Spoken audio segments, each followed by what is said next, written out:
Mesdames, Messieurs, bonsoir, merci de votre fidélité. Voici le sommaire de ce journal. L'association SOS Cancer alerte sur les facteurs de risque du cancer. Elle a organisé ce samedi une marche dans la ville de Cotonou pour sensibiliser les populations à cette fin.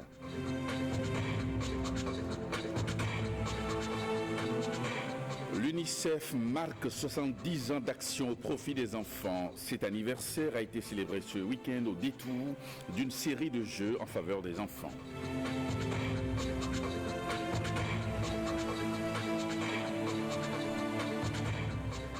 Karimou Chabi Sika prend les rênes de la communauté électrique du Bénin. L'ancien député remplace Djibril Salifou à la tête de cette structure communautaire. La passation de charge s'est déroulée hier à Lomé. Merci et bienvenue à cette édition. L'association SOS Cancer s'engage dans la lutte contre toutes les formes du cancer au Bénin. Elle a organisé ce samedi une marche de sensibilisation dans la ville de Cotonou, suivie d'une conférence débat sur les facteurs de risque, la prévention et les traitements disponibles au Bénin. La séance s'est déroulée au centre de promotion de l'artisanat à Cotonou. Et le juinateur Francis Fatan. SOS Cancer déclare la guerre au cancer, notamment le cancer du sein, l'ennemi numéro 1 de la femme. Cette maladie redoutable est la plus fréquente au Bénin derrière le cancer de l'utérus. Selon les statistiques de l'OMS, sur les 6100 nouveaux cas détectés en 2012, 3800 en sont décédés. Des chiffres qui donnent froid dans le dos. SOS Cancer, né il y a à peine 3 mois, se lance dans la bataille. Nous avons choisi le cancer parce que nous avions remarqué depuis un moment qu'il y a eu beaucoup de morts dans notre pays. Des morts liées à la maladie de sein, prostate, côlon, tous des cancers. Et souvent, dans la plupart des cas, les gens meurent parce qu'ils ne sont pas informés. Les gens meurent parce qu'ils refusent les soins. Les gens meurent parce qu'ils préfèrent aller voir les herboristes. Ignorance ou simple méconnaissance de la maladie, les causes précises ne sont pas encore identifiées jusque-là par la science. Cependant, la probabilité de développer un cancer du sein a été reliée avec certains facteurs de risque. On a 3 groupes de facteurs de risque. On a les facteurs de risque génétiques. On a les facteurs de risque liés à la vie génitale de la femme qui sont indépendants de cette femme. Et un 3e groupe de facteurs sur lesquels il faut beaucoup insister, c'est les facteurs comportementaux. C'est-à-dire la consommation excessive d'alcool, la consommation de tabac, le tabagisme, la consommation d'une alimentation non adaptée. On appelle alimentation non adaptée une alimentation riche en graisse et en viande rouge et trop pauvre en fruits et en légumes. Activité physique régulière pourrait nous mettre à l'abri de la maladie, d'où cette caravane organisée par l'association pour lancer ses activités. Environ 4 km de marche, de la place du souvenir jusqu'au centre de promotion de l'artisanat. Mais au-delà, il faut adopter de bonnes habitudes alimentaires et prendre le soin de consulter un médecin.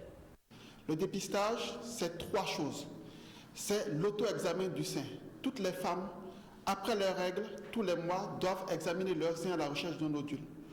2e élément de ce dépistage, c'est de se faire examiner par son médecin au moins 1 fois par an. 3e élément, c'est à partir de 45-50 ans, faire une mammographie tous les 2 ans au moins. Le cancer du sein peut également toucher les hommes. Se faire dépister tôt permet de diagnostiquer de façon précoce les cancers et d'en permettre une prise en charge rapide avec une amélioration de la survie. L'UNICEF célèbre ses 70 ans de vie. L'événement est marqué par une série de jeux organisés au profit des enfants. C'est l'esplanade intérieure du stade Mathieu Kérékou qui accueille ses enfants. Koudou Sablaï, Wenceslas Aroïmon. Recommandation de l'UNICEF. Les ailes pour la liberté à l'assaut des murs. Symbole d'espoir pour ces âmes innocentes conviées au stade Mathieu Kérékou. Ils s'épanouissent et certains ont en mémoire leurs droits. J'ai le droit à l'éducation, le droit à un nom, droit à la santé, droit à la liberté. L'UNICEF se réjouit du progrès réalisé en faveur des enfants du monde et ceux du Bénin en particulier. Le représentant résident justifie le sens des Jeux organisés à l'occasion des 70 ans de vie de son organisation. Nous pensons, comme cette activité permet de le faire, c'est aussi tenir compte des autres droits qu'ont les enfants. Le droit de jouer, le droit d'avoir de l'imagination, le droit de s'exprimer, le droit de rêver. Et cette activité artistique, elle est faite justement pour donner cette opportunité aux enfants de jouer, comme vous le voyez, mais aussi grandir leur imagination et enfin qu'ils puissent rêver. Des enfants qui rêvent, un idéal qui nécessite des conditions pour. Il y a encore des enfants qui sont exclus de l'école.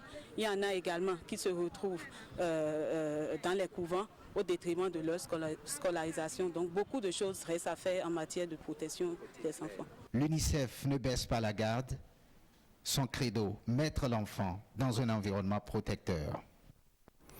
L'ONG Be the Best récompense les meilleurs modèles de ponctualité. Cette action vise à promouvoir la ponctualité au sein de l'élite dirigeante béninoise et à lutter contre les retards dans l'administration publique. Pour cette 3e édition, Be the Best a récompensé 18 cadres. Jérôme Moubo, Ismaël Onsinon pour le point. Ils viennent d'un peu partout, de l'administration publique, des institutions de la République, des sociétés privées, du secteur de l'éducation et même de la société civile. 15 hommes et 3 femmes proposés par leur entourage et suivis par un jury depuis plusieurs mois. Ils bénéficient ce jour de la récompense des meilleurs modèles de ponctualité. Dans cette catégorie, la combinaison du vote en ligne et du travail du jury nous donne comme meilleur modèle de ponctualité de cette catégorie le ministre Oussou Donnan Jean-Claude. Je prie l'honorable de bien vouloir lui remettre son prix ou son trophée symbolique. À travers ce programme, l'ONG Be the Best contribue à l'avènement d'une culture de la ponctualité par la reconnaissance des personnes reconnues pour leur lutte permanente contre le retard et leur promotion de la ponctualité. Nous avons commencé à mener des actions pour reconnaître dans notre société qu'il y a des modèles. Et ces modèles sont proposés par d'autres Béninois qui soumettent leur candidature. Et nous les honorons. La ponctualité est la clé de voûte de tout développement. Et on ne peut que féliciter les nominés. On ne peut que féliciter cette initiative de l'ONG Be the Best. Cette initiative prend de l'envol dans d'autres pays déjà. Les gens sont intéressés et veulent mettre en place Be the Best. À travers cette initiative, l'ONG Be the Best invite déjà toutes les sociétés béninoises à s'inscrire pour la prochaine édition.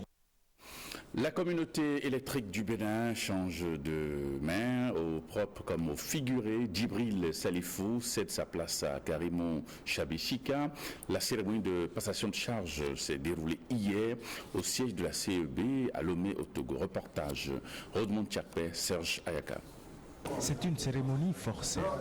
Elle est d'ailleurs unique. Les 2 directeurs généraux n'étaient entourés que des directeurs centraux et chefs services de la CEB. Dans un document d'une 20aine de pages qu'il a présenté, le directeur général sortant a dressé le bilan de ces 10 années passées à la tête de cet organisme de développement de l'énergie électrique au Bénin et au Togo. Si, à son arrivée en septembre 2006, la CEB était en pleine crise énergétique, vivait dans un climat social délétère et connaissait une trésorerie extrêmement tendu, Djibril Salifou peut se réjouir de partir aujourd'hui en laissant une entreprise en bonne santé financière. Toute chose que salue son successeur qui promet d'assurer la conduite des innovations entrepreneuriales en hissant la CEB sur la trajectoire de nouveaux succès.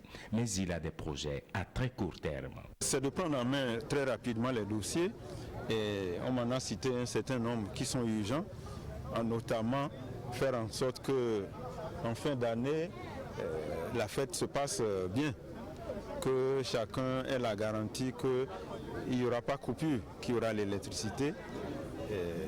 Voilà, donc les autres dossiers vont suivre, mais il y a des priorités donc, qui vont être établies et au fur et à mesure, nous allons communiquer pour vous montrer que nous sommes en train d'avancer.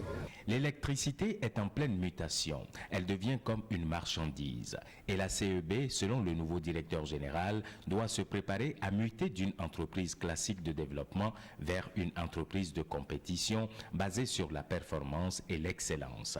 Et déjà aux portes, le 50e anniversaire de l'entreprise. Je me battrai pour que nous fassions peau neuve et que l'institution se présente à la communauté internationale, notamment les bailleurs de fonds, puisque c'est un secteur qui demande toujours beaucoup d'argent, qui comprennent donc que nous sommes décidés à aller très loin. Le nouveau directeur général de la CEB, Karimou Chabissika, est ingénieur en électrotechnique et docteur en sciences de l'ingénieur. Il a servi au ministère de l'Énergie, des Mines et de l'Hydraulique. Il enseigne à l'université d'Abomey-Calavi depuis 1987. Chronocash, un nouveau produit de transfert d'argent qualifié par les postiers comme étant le meilleur. C'est le fruit du partenariat entre CLK Technologies Internationales SA et la Poste du Bénin. Chronocash est un écosystème innovant permettant de regrouper en un kit global un ensemble de solutions relevant du domaine de l'économie numérique à multiples avantages. Le lancement officiel du dit produit a eu lieu jeudi dernier dans l'enceinte de la Poste du Bénin à Akpakpa. Patrick Benou, Mesme Edition.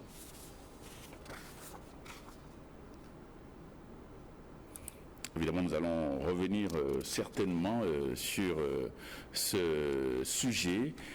Nous allons très rapidement parler d'autres sujets dans cette édition. Eh bien, ouverture cette semaine d'une session ordinaire de l'Association nationale des communes du Bénin. À l'ordre du jour, l'étude de l'aménagement du rapport d'activité à l'examen et l'adoption du rapport financier et l'adoption également de la plateforme revendicative de la NCB et à l'informatisation des membres sur les réformes et partenariats au cours de cette session ordinaire. Toutes les communes sont représentées. Mesme Edition pour plus de détails. Et puis nous allons revoir ces différents sujets dans nos prochaines éditions.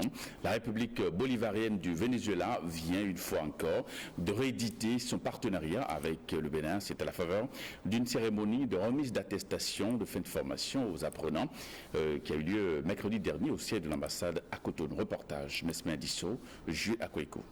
Ces récipiendaires, au total 36, reçoivent leurs attestations de fin de formation. Formation de 6 semaines à l'apprentissage de langue espagnole. Nous avons 2 groupes, comme ça se dit. Il y a les groupes des avancés. Les avancés sont ceux-là qui avaient déjà une notion de la langue espagnole.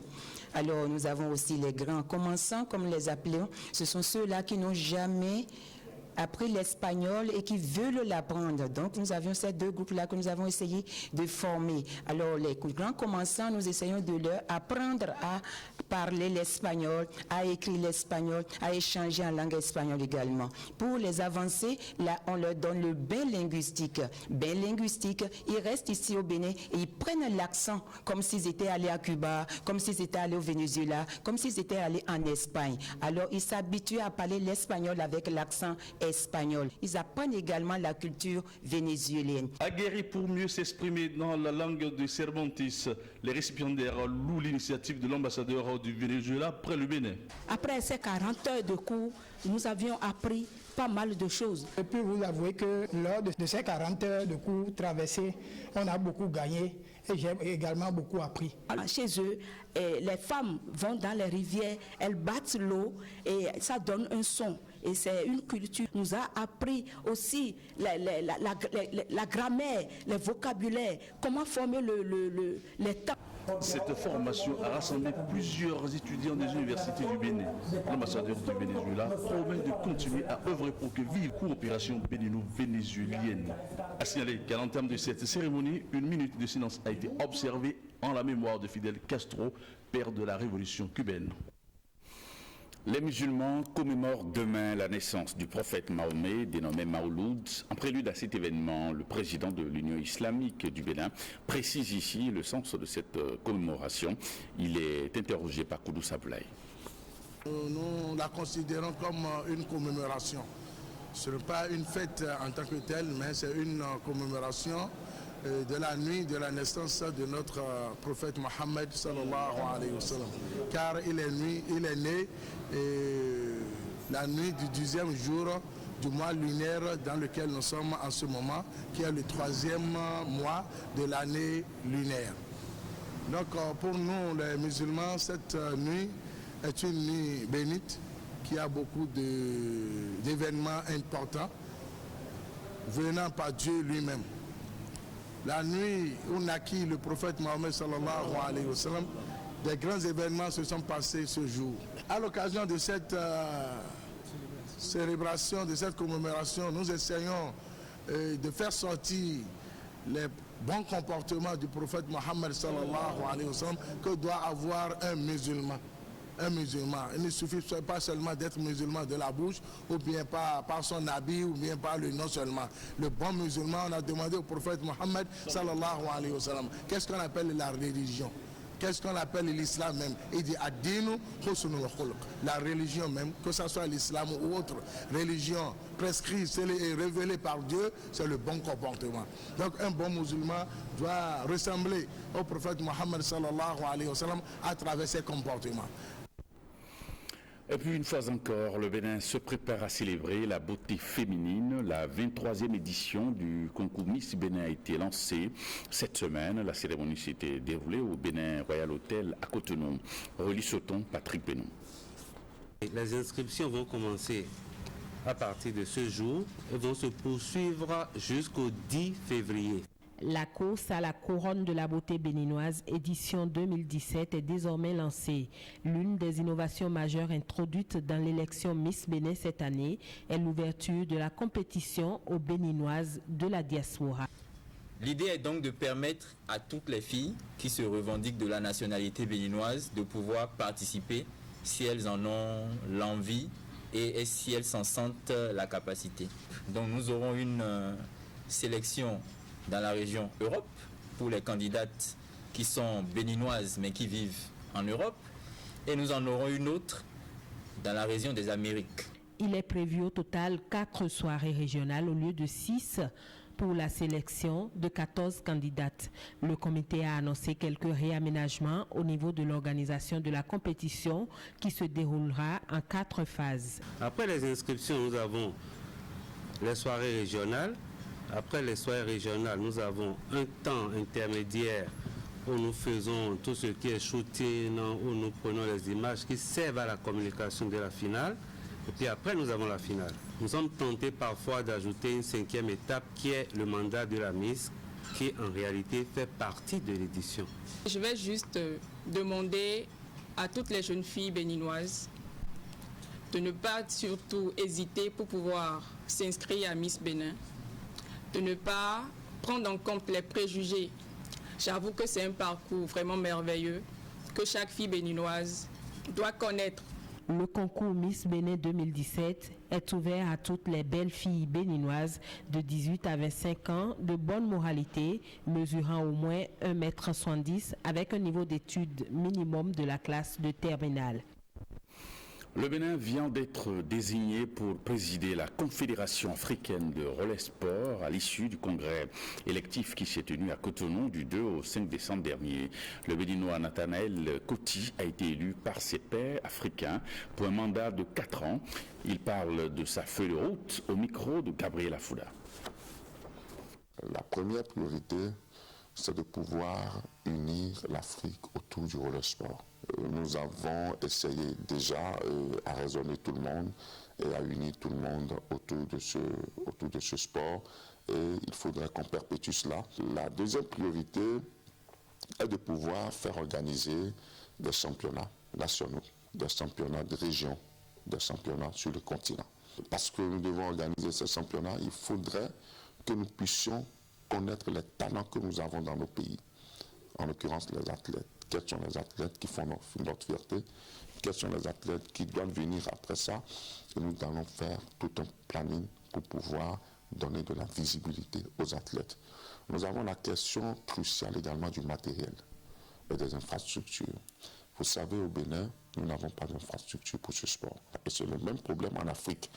Il urge alors que je travaille très dur pour que nous puissions avoir dans plusieurs pays africains, puisque j'ai la charge de tout le continent des infrastructures dignes de nom par rapport au matériel, fournir du bon matériel aux athlètes pour leur permettre d'être quand même compétitifs sur le plan international. Il y a la question de la formation des juges et des arbitres. Nous n'en avons pas assez. Il va falloir que les pays africains aient des juges et des arbitres bien formés. La question de la formation des formateurs aussi se pose. Il y a pas mal de choses à faire. Et je pense qu'avec l'aide de tous les Africains, nous allons y parvenir.